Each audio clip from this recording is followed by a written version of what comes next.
નમસ્કાર દોસ્તો, સુપરફાસ્ટ તાજા સમાચારમાં તમારું સ્વાગત છે। દેશ, દુનિયા અને ગુજરાતના તાજા, મોટા અને સૌથી મહત્વપૂર્ણ સમાચાર જાણીએ તે પહેલાં તમે ચેનલમાં નવા હોય તો ચેનલને જરૂરથી સબસ્ક્રાઇબ કરીને વિડીયોને લાઇક કરી દેજો। સૌથી પહેલા દોસ્તો આપણે વાત કરીએ તો હવામાન વિભાગે કરી અત્યંત ભારે વરસાદની આગાહી। તો ગુજરાત ઉપર હાલમાં પાંચ વરસાદી સિસ્ટમો સક્રિય છે। જી હા દોસ્તો, આજે એટલે કે 1 ઓગસ્ટના શનિવારના રોજ અમદાવાદ, સુરેન્દ્રનગર, ભાવનગર, બોટાદ, આણંદ અને રાજકોટની સાથોસાથ 9 જેટલા જિલ્લામાં અત્યંત ભારે વરસાદની ચેતવણી જાહેર કરી છે। તો ગુજરાત ઉપર હાલમાં depression, western disturbance, shear zone અને મોન્સૂન ટ્રફ સહિતના એક સાથે 5 વરસાદી સિસ્ટમ સક્રિય થઈ છે, જેને લઈને આગામી દિવસોમાં ગાજવીજ અને પવન સાથે અત્યંત ભારે વરસાદ તૂટી પડવાની પૂરેપૂરી શક્યતા છે। તો આ સાથે સમગ્ર ગુજરાતમાં આગામી 6 ઓગસ્ટ સુધી ભારેથી અતિભારે વરસાદની હવામાન વિભાગ દ્વારા આગાહી કરવામાં આવી છે। તો રાજ્ય ઉપર સર્જાયેલું ડિપ્રેશન હાલમાં પશ્ચિમ ઉત્તર પશ્ચિમ દિશા તરફ આગળ વધી રહ્યું છે। તો દોસ્તો, બીજા સૌથી મોટા સમાચાર સામે આવ્યા છે। આજે પણ સુરત, અમદાવાદ, વડોદરા, નર્મદા, રાજકોટ સહિતના ઘણા બધા જિલ્લામાં ભારેથી અતિભારે વરસાદના પગલે શાળા અને કોલેજોમાં રજા જાહેર કરી દેવામાં આવી છે।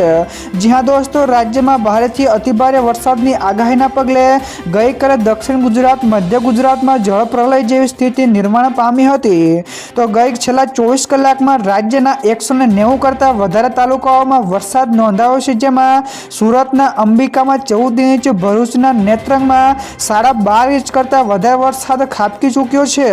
તો આ સાથે જ નર્મદાના 2 થી 3 તાલુકામાં 2 જ કલાકમાં 4.5 ઇંચ કરતાં વધારે વરસાદ જોવા મળ્યો છે। તો દોસ્તો, ત્યાર પછી આગળ વધુ એક સૌથી મોટા સમાચાર મળ્યા છે। અંબાલાલ પટેલની પણ ચેતવણી। તો આગામી 48 કલાક ગુજરાત માટે ખૂબ જ ભારે છે। તો આટલા જિલ્લાઓમાં અતિભારે વરસાદનો ખતરો પણ મંડરાઈ રહ્યો છે। જી હા દોસ્તો, રાજ્યમાં છેલ્લા કેટલાક દિવસોથી વરસી રહેલા ભારે વરસાદ વચ્ચે હવે હવામાન નિષ્ણાત અંબાલાલ પટેલની નવી આગાહી લોકોની ચિંતા વધારી દીધી છે। તો તેમના અનુસાર આગામી 48 કલાક ગુજરાત માટે અત્યંત મહત્વના સાબિત થઈ શકે છે। તેમજ તેમની આગાહી અનુસાર રાજ્યના અનેક વિસ્તારોમાં અત્યંત અતિભારે વરસાદ પડી શકે છે। તો જ્યારે કેટલાક શહેરોમાં જળભરાવ જેવી સ્થિતિ પણ સર્જાવાની શક્યતા વ્યક્ત કરવામાં આવી છે। તો દોસ્તો, બીજા સૌથી અગત્યના સમાચાર હવામાન વિભાગ પાસેથી મળી રહ્યા છે। તો તેમના જણાવ્યા અનુસાર ગુજરાત ઉપર સર્જાયેલી 5 સિસ્ટમોમાંથી એક ડીપ ડિપ્રેશન હવે તેની તીવ્રતા ઘટીને તે ડિપ્રેશનમાં પરિવર્તિત થયું છે અને તે પશ્ચિમ ઉત્તર દિશા તરફ આગળ વધી રહ્યું છે, જે ટૂંક સમયમાં વેલમાર્ક લો પ્રેશર સિસ્ટમમાં ફેરવાઈ જશે।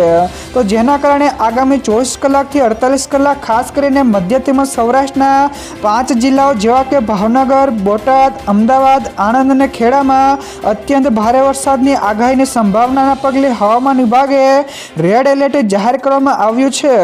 તો આ સિવાય દક્ષિણ ગુજરાતના નર્મદા અને સુરત જિલ્લામાં પણ ભારેથી અતિભારે વરસાદ વરસવાની આગાહી કરી છે। તો રાજ્યના મોટાભાગના વિસ્તારોમાં મેઘગર્જના, ઝંઝાવતી પવન અને વીજળીના કડાકા ભડાકા સાથે વરસાદી પડવાની પૂરેપૂરી શક્યતા દર્શાવી છે।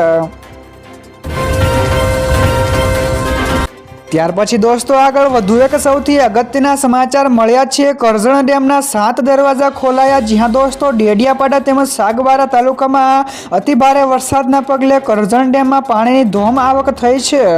તો ઉપરવાસમાંથી પાણીની આવક વધતા ડેમના 7 દરવાજા 3 મીટર સુધી ખોલવામાં આવ્યા છે, જેમજ હાલ ડેમમાંથી 80,800 ક્યુસેક પાણી નદીમાં છોડાઈ રહ્યું છે। તો જળ સપાટી વધતા નીચાણવાળા વિસ્તારો અને નદી કાંઠાના 7 થી 8 ગામોને હાઈ એલર્ટ ઉપર રાખવામાં આવ્યા છે, તેમજ તંત્ર દ્વારા નાગરિકો અને પશુપાલકોને નદીના પટથી દૂર રહેવા અને સલામત સ્થળે રહેવા માટેની અપીલ કરાઈ છે। ત્યારબાદ દોસ્તો ફટાફટ આગળના બીજા સમાચારની વાત કરવામાં આવે તો ગીરા ધોધ પ્રવાસીઓ માટે બંધ કરાયો તો અંબિકા અને પૂર્ણા નદીઓ બંને બે કાંઠે વહી રહી છે। જી હા દોસ્તો, દક્ષિણ ગુજરાતમાં જેમાં કે સુરત, ડાંગ, નવસારી તેમજ વલસાડ જિલ્લામાં રેડ એલર્ટના પગલે જિલ્લા તંત્રએ પ્રવાસન સ્થળો ઉપર સઘન બંદોબસ્ત ગોઠવ્યો છે। તો જેમાં ગીરા ધોધને પ્રવાસીઓ માટે સંપૂર્ણ રીતે બંધ કરાયો છે, ત્યારે અંબિકા નદી, પૂર્ણા નદી, ખાપરી તેમજ ગીરા નદીઓના જળસ્તરમાં ભયજનક વધારો થયો છે। તો આ સાથે જ સુબીરમાં 3.5 ઇંચ વરસાદ, આહવા, વઘઈ તેમજ સાપુતારામાં 2 ઇંચ વરસાદ નોંધાયો છે। તો તંત્રે નાગરિકોને નદી નાળા તેમજ ધોધ નજીક ન જવાની સલાહ આપી છે। તો દોસ્તો બીજા સૌથી મહત્વપૂર્ણ સમાચાર સામે આવ્યા છે। તાપીમાં મુશળધાર વરસાદ, તો જ્યાં જુઓ ત્યાં પાણી જ પાણી। જ્યાં દોસ્તો તાપી જિલ્લામાં રેડ એલર્ટ વચ્ચે મેઘરાજાએ મહેર કરી છે। તો ઉચ્છલ તેમજ નિઝર તાલુકામાં પડેલા ધોધમાર વરસાદથી નદી નાળા તેમજ કોતરો પાણીથી છલકાઈ ગયા છે। તો તંત્ર દ્વારા સુરક્ષાના ભાગરૂપે નિઝરમાં એસડીઆરએફની ટીમને સ્ટેન્ડ બાય રાખવામાં આવી છે। તો લાંબા વિરામ બાદ પડેલા આ વરસાદે ખેતી માટે આશીર્વાદરૂપ સાબિત થતા ખેતરો પણ પાણીથી ભરાઈ ગયા છે, જેથી સ્થાનિક ખેડૂતોમાં ભારે આનંદની લાગણી વ્યાપી છે। તો દોસ્તો ત્યાર પછી આગળ વધુ એક સૌથી મહત્વપૂર્ણ સમાચાર મળ્યા છે। મધ્ય તેમજ દક્ષિણ ગુજરાતમાં ધોધમાર વરસાદ શરૂ। જી હા દોસ્તો, વડોદરા તેમજ મધ્ય ગુજરાત અને આ સાથે સૌરાષ્ટ્રના વિવિધ જિલ્લામાં ધોધમાર વરસાદ શરૂ થયો છે। તો બીજી તરફ વરસાદની આગાહીના પગલે તંત્ર દ્વારા રેડ એલર્ટ પણ જાહેર કરવામાં આવ્યું છે। તો નદીઓ તોફાને ચડી છે અને અનેક રસ્તાઓ પણ બંધ કરી દેવામાં આવ્યા છે, જ્યારે આ સાથે જ કોઈ પણ ઇમરજન્સી કે પૂર જેવી સ્થિતિને પહોંચી વળવા અને રાહત બચાવની કામગીરી માટે રાજ્યભરમાં એનડીઆરએફ તેમજ એસડીઆરએફની કુલ 18 થી વધારે ટીમોને તૈનાત કરવામાં આવી છે। ત્યાર પછી દોસ્તો આ સિવાયના બીજા સમાચારની ઝડપથી વાત કરવામાં આવે તો અતિભારે વરસાદના પગલે ટાટ હાઈ સેકન્ડરી પરીક્ષા મોકૂફ રખાઈ છે। જ્યાં દોસ્તો ટાટ હાઈ સેકન્ડરીની પરીક્ષા હાલ પૂરતી મોકૂફ રાખવામાં આવી છે, જે રવિવારના રોજ લેવામાં આવવાની હતી। તો આ સાથે જ આ પરીક્ષા હવે 8 ઓગસ્ટના રોજ લેવામાં આવશે। તો તંત્ર દ્વારા આ નિર્ણય વિદ્યાર્થીની સુરક્ષાની પ્રાથમિકતા આપીને લેવામાં આવ્યો છે। તો અભ્યર્થીઓને સૂચના છે કે તેઓ નવી તારીખ અનુસાર તૈયારી કરે તેમજ સત્તાવાર જાહેરાતો પર સતત નજર રાખે। તો દોસ્તો બીજા સૌથી મોટા સમાચાર સામે આવ્યા છે। ગુજરાતનું અડીખમ સુરક્ષા કવચ સ્ટેટ ઇમરજન્સી ઓપરેશન સેન્ટર। જ્યાં દોસ્તો ગુજરાતે આફત સામે અડીખમ સુરક્ષા કવચ તૈયાર કર્યું છે, જે સ્ટેટ ઇમરજન્સી ઓપરેશન સેન્ટર 24 કલાક કાર્યરત છે। તો અત્યાધુનિક ટેકનોલોજી તેમજ રિયલ ટાઈમ સંકલન દ્વારા ત્વરિત રાહત તથા બચાવની કામગીરી પણ હાથ ધરવામાં આવી છે। તો સાથે સાથે સચેત પ્રણાલી મારફતે નાગરિકોને અત્યાર સુધીમાં 286 કરોડથી વધારે એસએમએસ પણ મોકલાયા છે। તો કટોકટીમાં મદદ માટે રાજ્ય કક્ષાએ 1070 અથવા તો 51,900 અને જિલ્લા કક્ષાએ 1077 હેલ્પલાઇન નંબર ઉપર સતત કાર્યરત રહે છે। તો દોસ્તો તમારે પણ હવામાન વિભાગ દ્વારા મોકલાયેલો ભારેથી અતિભારે વરસાદનો સાવધાનીનો મેસેજ એસએમએસ આવ્યો છે કે નહીં, ફટાફટ નીચે કોમેન્ટમાં જણાવજો।